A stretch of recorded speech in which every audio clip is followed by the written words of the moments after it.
Tonight, school board politics. Pro-parent candidates tilt school boards to the right. Every school board seat we flip makes a huge impact in their communities. Plus, abortion in America.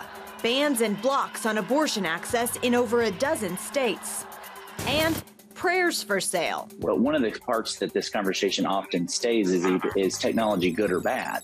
And reality is it's kind of both. Popular religious apps come at the expense of users' privacy. All this and more tonight on Faith Nation.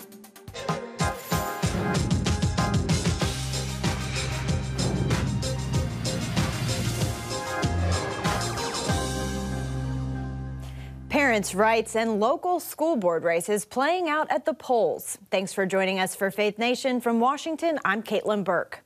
While no red wave emerged from the last week's national races, conservative groups involved in local school board races made gains. While millions of dollars went to boost candidates supporting parental rights, it was hardly a clean sweep. Results indicate the issue will continue to factor into future elections. Senior Washington correspondent Tara Mergener reports on where the movement goes from here. Well, Caitlin, there was no red wave here either, but there were some significant gains. School boards in several states now have conservative majorities, and supporters hope this is part of a larger trend giving Republicans the upper hand in education. Voters in Virginia Beach have the chance to reshape the city's school board. Once ignored school board elections are now getting attention. The Democrat knows she'll have to change some hearts and minds to win re-election. And seats are highly coveted. This is going to affect us in the future. It's going to affect our children. The 2022 midterms follow 2 years of post-pandemic backlash. Last year, almost everything we got in through our tip line was about race. This year, probably 75% of what we get in is related to gender. A lot of the questions we're getting now are about social emotional learning and data mining and surveys that are being given to children without parental consent. Traditionally nonpartisan bodies, local school boards have turned fiercely political. I will not sit down, I won't comply. A swell of largely first-time candidates getting into the game, hoping to overturn school policies and give parents more of a voice. Donations from Republican groups poured into their campaigns also made a difference. We were just really excited to see the results from the midterms, and we think it's just the beginning of this wonderful parental rights movement around the country. On November 8th, it led to school boards flipping in at least a half dozen states. Every school board seat we flip makes a huge impact in their communities. Recently front and center in the ongoing culture war, we not only know that parents have a right to be involved, we insist that parents have a right to be involved. Florida made headlines again as Governor Ron DeSantis got directly involved by making numerous school board endorsements. I'm excited to report that 25 of the 31. Since last year, at least 100 school boards nationwide have turned red, with more candidates waiting in the wings. With every success, we get 10 more people that are willing to put their reputation on the line, get their names on the ballot, and make a change in their communities. Now, in this election, Moms for Liberty got behind about 250 candidates. About half of them won. The 1776 Project endorsed 50 or so candidates, and about a third of them soared to victory, Caitlin. So a mixed bag, but definitely something they hope to build on coming up in future elections. Thanks, Tara. House Speaker Nancy Pelosi intends to step back from her top role in the Democratic caucus. In a speech today on the House floor, the longtime leader of her party announced she's not retiring or leaving Congress, but instead she'll take on more of a supporting role and let a younger generation of Democrats take the reins. Scripture teaches us that for everything there is a season, a time for every purpose under heaven. My friends, no matter what title you all, my colleagues, have bestowed upon me, speaker, leader, whip, there is no greater official honor for me than to stand on this floor and to speak for the people of San Francisco. This I will continue to do as a member of the House, speaking for the people of San Francisco, serving the great state of California, and defending our Constitution. And with great confidence in our caucus, I will not seek re-election to Democratic leadership in the next Congress. For me, the hours come for a new generation to lead the Democratic caucus that I so deeply respect. And I'm grateful that so many are ready and willing to shoulder this awesome responsibility. Democrat second in command Steny Hoyer also announced plans not to take a leadership role in the new Congress. Both announcements come as the Democratic caucus prepares to become the minority party in the House of Representatives. Republicans have officially won enough seats to take control. Moving on to the economy, unemployment applications have fallen. Today's numbers from the Labor Department show a drop of about 4,000. New jobless claims now stand at a seasonally adjusted 220,000. That news comes as the bond market is sending growing signals of a recession. Interest rates on 10-year treasuries have been well above those of shorter-term 3-month bills for several days. And that has accurately predicted every recession in the country since 1955. Here with us now is Mark Hamrick, Washington Bureau Chief and Senior Economic Analyst for Bankrate. Mark, an accurate predictor of recession since 1955, that seems to be saying something. At this point, is recession inevitable? Well, recession is always inevitable. The question is, what's the timing? What is the depth, the severity, the duration? And we've said for many months now that the expectation is that the chances of a recession, let's say in the next 12 to 18 months, are greater than 50-50. But that does not mean that we have to have a severe recession like the one we had after the great financial crisis or during the early days of the pandemic when that unemployment rate got close to 15%.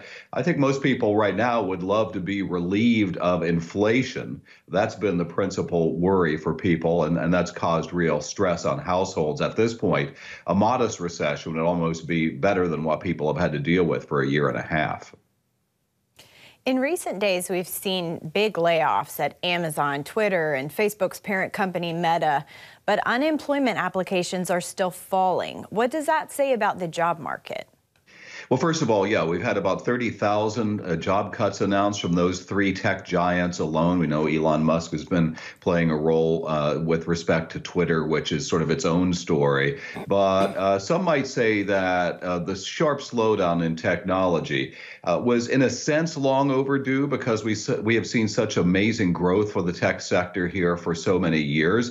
And let's think about the fact that we've had a shift in spending to goods and services as we've been sort of relieved of the worst impacts of the pandemic. And so some growth slowdown there was to be expected. You had essentially a gold rush around Silicon Valley for so long, and now it's just sort of normalizing. And we'll see what happens when the economy gets to a more normalized state. Well, Thanksgiving is a week away, so I think it's fair to say we are officially in the holiday season. As you mentioned, Americans are ready to be past this high inflation.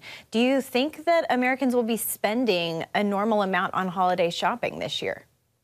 Great question. I think we'll have an increase in holiday spending that will basically be in line with inflation. So the National Retail Federation says that's somewhere with an annual increase of 6 to 8%. That's not true growth because you need to have actual growth that's above the inflation rate. So people are really focusing on necessities, and I would say probably not going to splurge as much as they did last year, and we had a 13.5% increase. As a result, the retail trade is not expected to add as many seasonal hires this year as they did last year. Still, that's in the hundreds of thousands. All right, in about 30 seconds, let's move to the housing market real quick. Mortgage rates are up. How are people affording to buy new homes? Not well. We have some of the worst affordability there that we've had in many years. The mortgage rate having moved from the low 3% raise to above 7% and pulled back just below 7% for a 30-year fixed in this latest week, according to Bankrate. And so the housing market is deemed to be in its own recession. And until we get relief from these high mortgage rates, that's going to be the story. All right, Mark Hamrick with Bankrate. As always, we appreciate you. Thanks for coming on. Thank you, Caitlin. Abortion across America. We'll take a look at where things stand after the midterm elections when Faith Nation returns. Welcome back. The FBI is offering $25,000 for information leading to an arrest for arson at a crisis pregnancy center in New York. In early June, suspects firebombed the Compass Care Pregnancy Services Center in Amherst with Molotov cocktails. They also broke windows and spray painted the words "Jane was here" on the side of the building. The fire caused significant damage. The abortion group Jane's Revenge took credit for the attack. Destruction of a building by means of fire carries a maximum penalty of up to 20 years in federal prison. The Supreme Court's decision to overturn Roe v. Wade triggered states across the country to enact legislation either restricting abortion rights or protecting them. As of today, 16 states have already moved to ban or restrict abortions. Among them, Texas, Alabama, and Florida. A total of 26 states are expected to pass bans or some kind of restricted abortion access. The courts have blocked abortion bans from going into effect in 7 states, and 16 states, including California, New York, and Vermont, have codified the right to an abortion into law, protecting access even in the absence of Roe. Joining us now is Katie Glenn, State Policy Director at Susan B. Anthony Pro-Life America.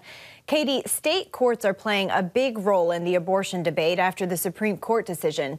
What does that mean for the pro-life movement? That's absolutely right. For 50 years, we were fighting at the U.S. Supreme Court. This is a completely new ballgame. We are now doing this times 50, fortunately not all at once.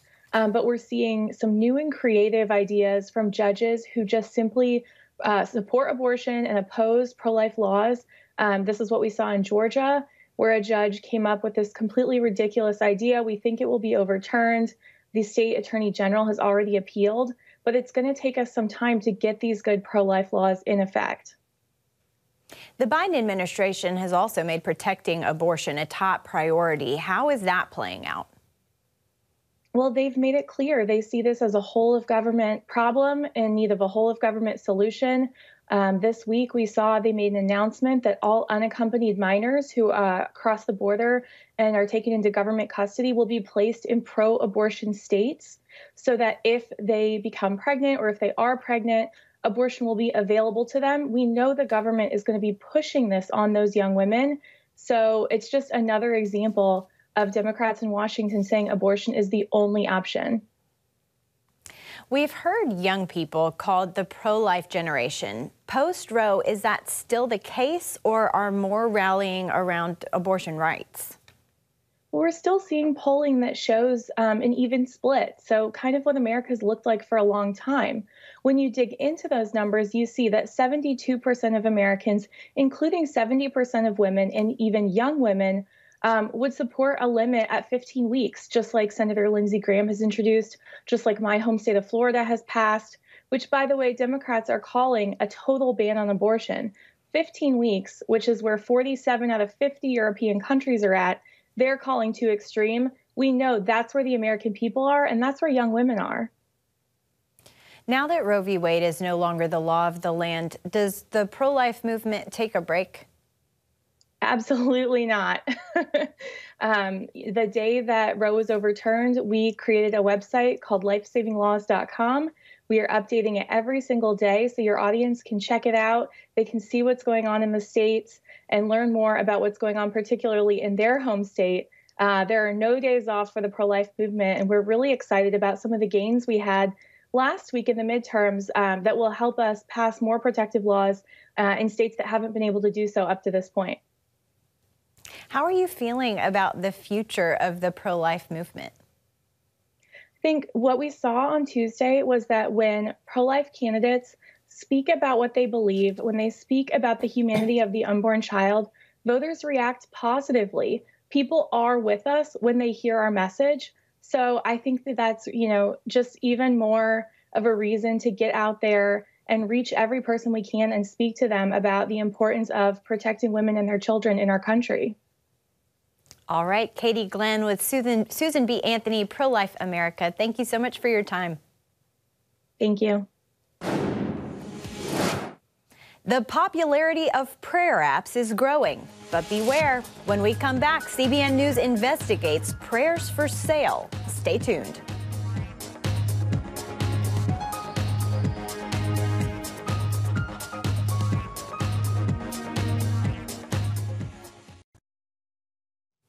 Welcome back. Bibles, devotionals, and prayer phone apps are increasingly popular.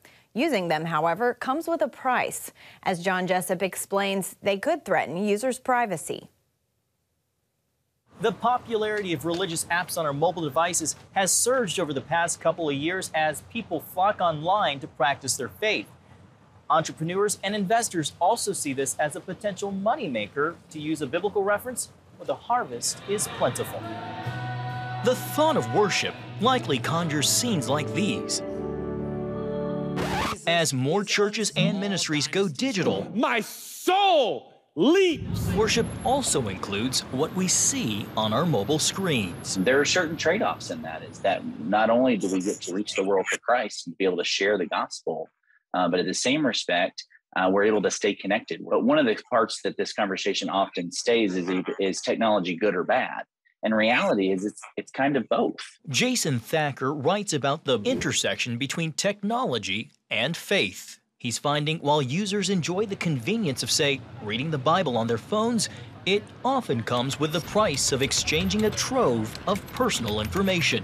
Meaning, in reality, users have moved from consumer to product. You're paying for it by turning and divulging this type of data in order to be have that data manipulated and turned into various predictive products, and those predictive products being sold to advertisers to get your eyeballs.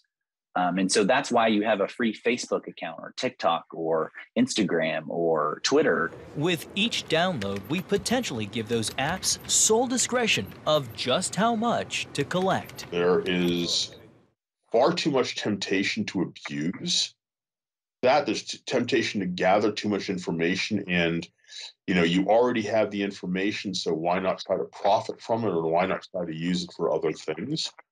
And as a Christian, I go back to right where it says in Scripture, for all have sinned and have fallen short of the glory of God. Early this year, Pray.com made headlines after an online news outlet highlighted that the company buys information from data brokers to build user profiles with personal details already recorded through the app, like someone's location. The article also noted that the privacy policy acknowledges it shares user information with third parties, giving the company the right to sell your prayers. Something Pray.com told CBN News it categorically denies. We do not sell data. We're not in the business of selling data. The company's original statement pushed back on what it called false claims with little to no effort to correct the record. The confusion lies in the original article that it never directly says that we do, but it's worded in such a way to insinuate that we might. We make prayer a priority. We're the #1 app in daily prayer. We help people grow their faith. Hey, Pray.com family, this is Drew Brees.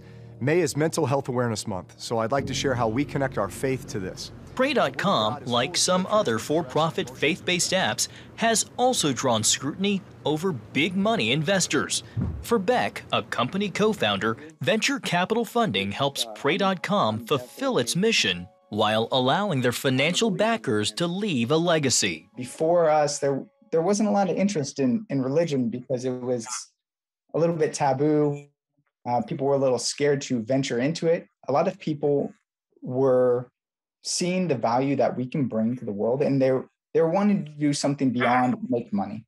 So they were wanting to leave a legacy. And one of our vision is to create a world where everyone leaves a legacy of helping others. Still, cybersecurity experts say it's important to be cautious. From a technology standpoint, it doesn't matter if it's a faith-based app. It's still the technology. Computers are completely agnostic. Okay, computers do not have souls. They can't be saved. We don't realize how that data can be used to manipulate us, to control us, to shape our perception of truth and reality. When we're talking about privacy, is that you don't have a right to know everything about me, nor do I have the right to know everything about you, especially in a fallen and broken world. Most apps use data to personalize user experience, which can still leave the door open for privacy concerns. So, for better protection, Thacker says it's important to understand how technology is being used and to help shape the debate around privacy policy. That's where Christians can be involved, and be involved in not only knowing what's happening and the issues at stake, but also providing this kind of rich Christian moral tradition or rich understanding of what does it mean to be a human, which I think is really the most important question of the day, from digital privacy all the way over to sexuality, issues of abortion, is what does it mean to be human? Beyond being intentional, Gowling recommends exercising caution. Be careful where you download your applications. And that's really the most that you can do, because people are going to be using these apps, and at some point stuff is on somebody else's computer. That's where you lose control of it. You can only really control what you tell them and what is on your own device. The issue of privacy protection is a hot topic, spawning fierce debate on both the state and federal levels. Unlike the European Union with the General Data Protection Regulation, only a handful of states like California enforce privacy protection, which means for now, each user should employ wisdom and be mindful of the apps they use and what they share. John Jessup, CBN News, Washington. Coming up, controversy over a Jeopardy clue. Why a Bible-based clue has people calling the show out.